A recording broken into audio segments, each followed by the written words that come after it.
Assalamualaikum warahmatullahi wabarakatuh, and good day to everyone. So today we discuss tutorial question 6 and 7. So for question 6, question A, sketch the graph. Right, given this piecewise function, so first we need to sketch the graph. So don't forget to sketch the x and y axis. And we know that the point here is at 1. Okay, so I sketch like this. So don't forget the x-axis represent x and y-axis represent y. Or maybe you can write fx. So when x less than 1, so 1 plus 1, 2. So we put a empty circle here. And when x equals to 0, because it's less than 1, so towards at 0, so 0 it is actually 1.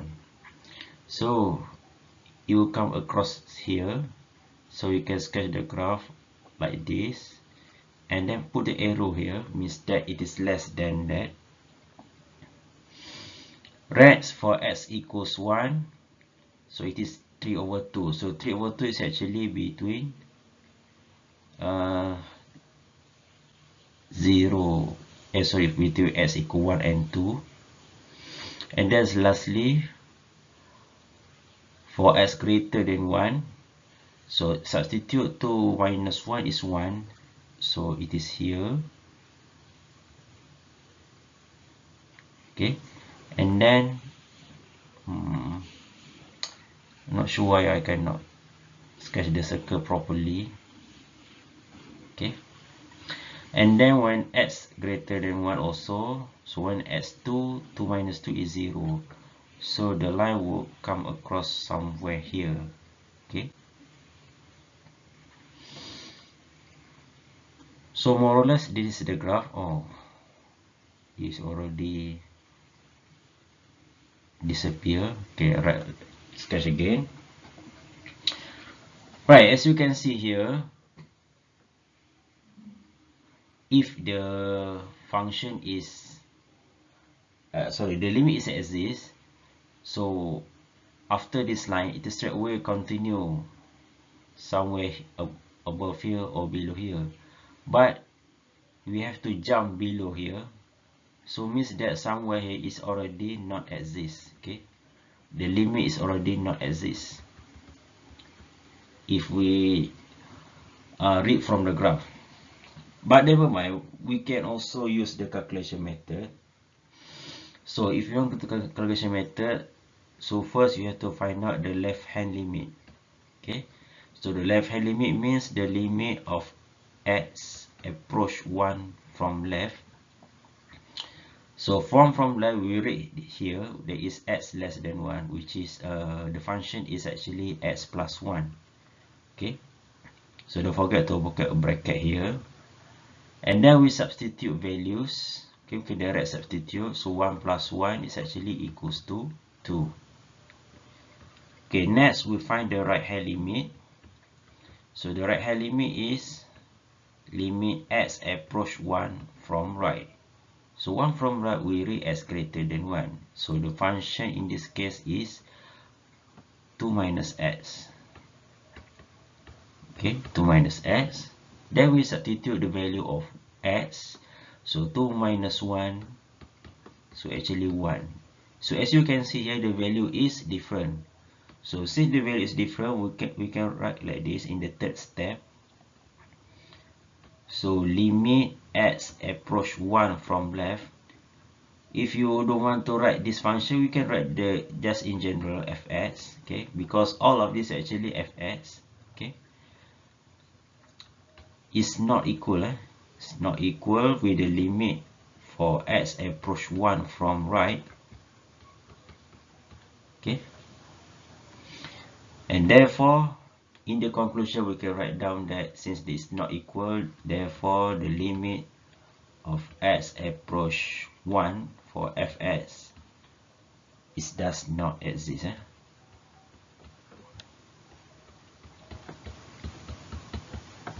Okay, so that's the answer for these questions.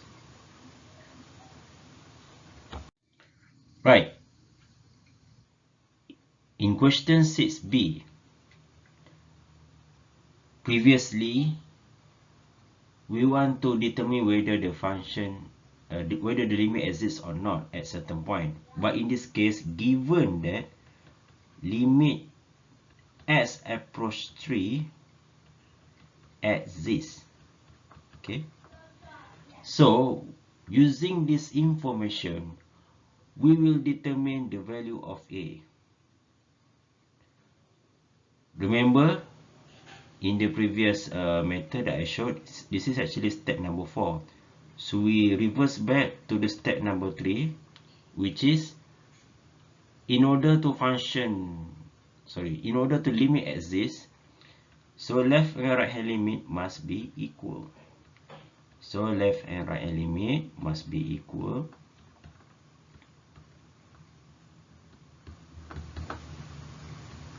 Right? So we substitute the function. So the function would be ax squared plus 3. And on the right hand limit, the function would be negative 2x. Okay, because this less, so left hand limit. This one is actually greater than 3. So the right hand limit would be negative 2x. Right, so now we substitute the value of x3. So we got 9a plus 3, so equals to negative 6. And then we know 9a equals to negative 9. So therefore a equals to negative 1.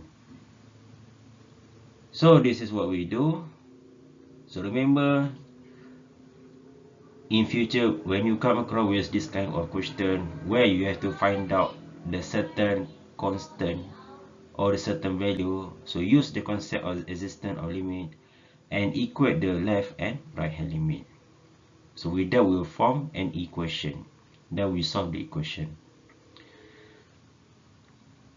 Okay, next we still have another question, that is to determine the existence of limit at x4. So we will start back with the step number 1, which is the left hand limit. So the left hand limit x less than 4, so will be negative 2x. So limit x approach 4 from left, so it will be negative 2x. So substitute 4, then we got negative 8. So next it is right hand limit. So that is limit x approach 4 from right. So from right is here. So the function will be negative x plus 6. Okay. Then we substitute the value of x. So negative 4 plus 6. Then we got 2. Okay, next. So we notice that the left and right hand limit is not equal. Okay, so write down it is not equal.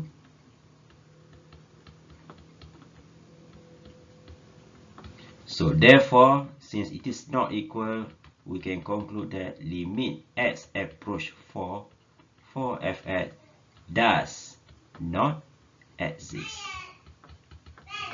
Okay.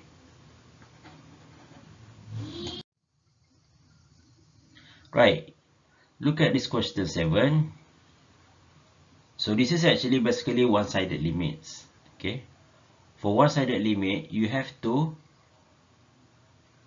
understand first the domain for each function. So here is a surd function. So for surd function, inside the surd, which is 2x minus 10 must be greater or equals to 0. So if we simplify here, we can find out that x greater or equals to 5. Coincidentally, we want to find out the limit for x approach 5 from right. So from right also means that we want to find out x greater than 5. Therefore, in this case, our limit is defined because it is within the domain. So since it is defined, then what we do here is we just substitute the value of 5, as you can see here. Okay, don't forget, after we substitute the values, do not to write the notation limit in front here, and then we can send straight out find the answer, which is 1/8 in this case. Okay, and then for B,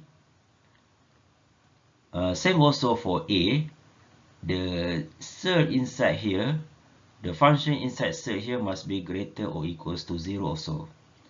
However, in this case, it is a quadratic. Okay, so since it is a quadratic, so you have to factorize the quadratic. So we got x plus 6, x minus 6. Then also, since it is a quadratic inequalities, okay, don't forget, it's actually quadratic inequality because we have greater here, quadratic, and also inequality sign. So in order to solve this quadratic inequalities, you have to use either the graphical or the table. Since in this case, the table is not very convenient, so I just use the graphical method. So sketch the graph. So show here the ZOF here. The ZOF here is -6 and 6. We obtain from here. And then, so the above here means I shaded the above here because it is greater than 0. So actually the domain here is -∞, -6, right? Okay, union 6 infinity. Okay, and in this case we want to find out the limit for x approach 6 from right. So 6 from right is actually here, okay, which is within the domain. So since x greater than 6 within the domain, so we determine that it is defined. So since the limit is defined, then we can substitute the values of x directly. So of course, in this case, inside here will become 0. So since 0 it is equivalent to 0. Okay. Right. Next, for question C. So for question C, you can see clearly here, we have a absolute function below here. So for absolute function here, you have to resolve.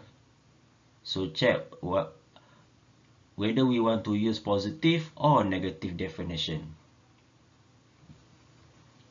So positive definition, it is actually for x greater than 2. For negative definition is for x less than 2. However, in this case, our limit is approach 2 from left. So approach 2 from left is actually less than 2. So it's less than 2, obviously, as I already circled here, that is, we will use the negative definition.